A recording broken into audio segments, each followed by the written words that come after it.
Bonjour à tous, j'espère que vous allez bien. Aujourd'hui, on se retrouve pour une vidéo un peu spéciale. Je ne vais pas redescendre les finances d'une entreprise, je vais vous présenter les raisons pour lesquelles j'investis personnellement. Je vous rappelle que ceci n'est pas un conseil en investissement. J'espère que la vidéo vous inspirera et vous donnera envie de vous lancer si ce n'est pas déjà le cas. Si c'est déjà le cas, j'espère que celle-ci vous encouragera dans votre démarche. La première raison qui me pousse à investir, c'est pour conserver du pouvoir d'achat. Si on n'investit pas en épargne, sur les livrets, sur le compte courant, mais on perd du pouvoir d'achat. Alors, il faut reconnaître que les livrets sont les seuls produits sur lesquels l'épargne est assurée qui ont un rendement. Mais de 1, ils ont un plafond, donc 22 950 € pour le livret A et 12 000 € pour le livret de développement durable. Et de 2, ils sous-performent par rapport à l'évolution de l'inflation. Je me suis amusé à faire un petit calcul en comparant l'évolution de l'inflation depuis 2010 et l'évolution du taux du livret A sur cette même période. Et pour 1000 € placés sur un livret A en 2010, vous aurez 1229 € à fin 2024. Mais un produit qui valait 1000 € en 2010 en vaut fin 2024 1289 €. Vous avez donc perdu du pouvoir d'achat. Les livrets restent tout de même un produit intéressant,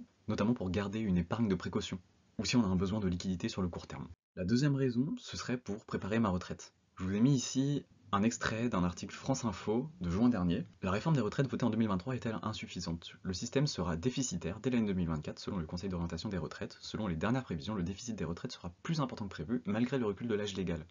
Il devrait s'élever à 5,8 milliards d'euros en 2024 et à 14 milliards d'euros en 2030. Donc on a un système des retraites qui est structurellement déficitaire, que les politiques essayent plus ou moins de réparer avec le décalage de l'âge de départ à la retraite, le décalage de la revalorisation des pensions. Je suis encore jeune, je ne peux pas avoir confiance en ce système. Je dois préparer moi-même ma retraite. Je sais pas à quel âge je suis censé partir en retraite. De toute façon, déjà, 64 ans, c'est beaucoup trop tard. Alors, autant préparer tout de suite et partir bien avant 60 ans. On peut aussi penser à l'emprunt. C'est beaucoup plus simple pour quelqu'un qui investit, qui gère bien ses actifs, d'emprunter. Je parle de prêt immobilier, car montrer une bonne gestion de vos actifs est rassurant pour la banque. Je parle aussi d'emprunt sous forme de crédit lombard, c'est-à-dire emprunter en mettant en collatéral ses actifs. En général, vous pouvez emprunter 50% de la valeur de vos actifs, c'est-à-dire que si vous avez 100 000 € d'actifs, vous pourrez emprunter 50 000 €. A noter qu'en général, les conditions sont que si la valeur de vos actifs descend sous les 120% de la valeur de votre prêt, c'est-à-dire 60 000 € dans le cas de notre exemple, la banque devient propriétaire de vos actifs. La troisième raison, ce serait pour diversifier mes sources de revenus. De 1, contre la perte d'emploi. Ici, je vous ai mis un article BFM Business. Concernant le nombre d'emplois menacés par les cessations d'activité, Altares prévoyait en début d'année qu'il atteindrait 250 000 en 2024. Or, ce nombre a déjà été atteint fin octobre, soit 2 mois plus tôt que prévu. D'ici à la fin de l'année, ce sont quelques 40 000 destructions d'emplois de plus qui sont attendues. Et là, on ne parle que de cessation d'activité.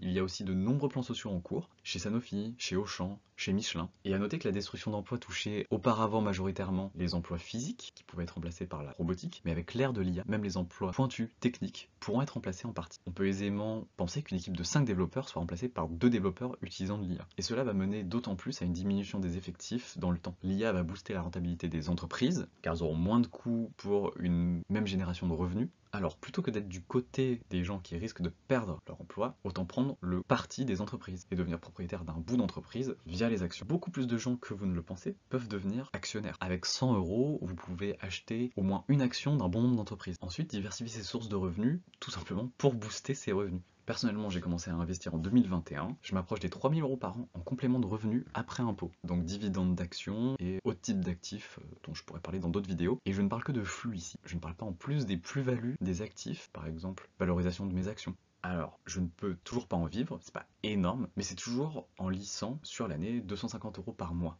Et c'est amené à monter. J'estime selon mes prévisions que dans 5 ans, je serai plutôt à 8 500 € de complément de revenus après impôt, et dans 10 ans, aux alentours de 20 000 € par an. Je ferai également une vidéo sur le modèle de prédiction de mes compléments de revenus. Enfin bon, toujours est-il que j'ai toujours en pensé que si un jour je suis à la rue, techniquement j'aurais toujours de quoi me nourrir avec 250 € par mois, parce que tout ne dépend plus uniquement de mon emploi. C'est vraiment peu à peu que je compte bâtir cette liberté financière. La dernière raison qui me pousse à investir, c'est bénéficier des intérêts cumulés. Ici, je vous montre une courbe des intérêts cumulés pour 1000 € placés à 10% de retour annuel. Donc la première année, on passe de 1000 à 1100 €, mais la deuxième année, les 10% s'appliquent sur les 1100 € et non plus sur les 1000 € initiaux. Vous gagnez donc 110 €. Et si on continue comme ça jusqu'à la 25e année, entre la 24e et la 25e année, vous gagnez 985 €. Et si on parle de capital, vous êtes passé de 1000 € à 10 835 €. Alors, pour bénéficier de cet effet exponentiel sur votre capital, investir est clé. À noter que les intérêts cumulés fonctionnent aussi avec les livrets, mais il est évidemment beaucoup plus intéressant d'avoir des intérêts cumulés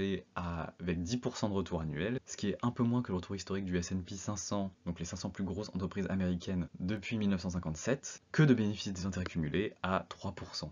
Et encore ici, je n'ai pas pris en compte le fait que vous pouvez ajouter du capital chaque année, et donc créer une exponentielle bien plus haussière. Voici par exemple ici l'évolution du CAC 40 TRG sur 10 ans. Le CAC 40 TRG, c'est le CAC 40 avec les dividendes réinvestis dans sa propre valeur. On a ainsi des effets cumulés, et on voit qu'on a une croissance plutôt très soutenue. Si on a commencé aux alentours de 9250, on est aujourd'hui à 22 650, on était au max à 25 000. Alors certes, on a de la volatilité, si on avait investi juste avant le Covid, on a une grosse perte de valeur, mais si on trace une régression linéaire de cette courbe, on est clairement haussier, et je pense qu'on peut en tirer la leçon, on ne doit pas vendre lors des cracks. C'est pour ça que je parle souvent sur ma chaîne d'investissement long terme, car ici le court terme est trop volatile. Entrer sur des valeurs à court terme, donc faire du trading, est bien plus risqué. Voilà, la vidéo se termine ici. J'espère qu'elle vous a plu, que vous avez appris des choses, j'espère qu'elle vous a aussi donné envie de rentrer dans l'investissement, ou qu'elle vous a conforté dans votre position si vous êtes déjà investisseur. Je vous dis à bientôt, et je vous souhaite de bons investissements.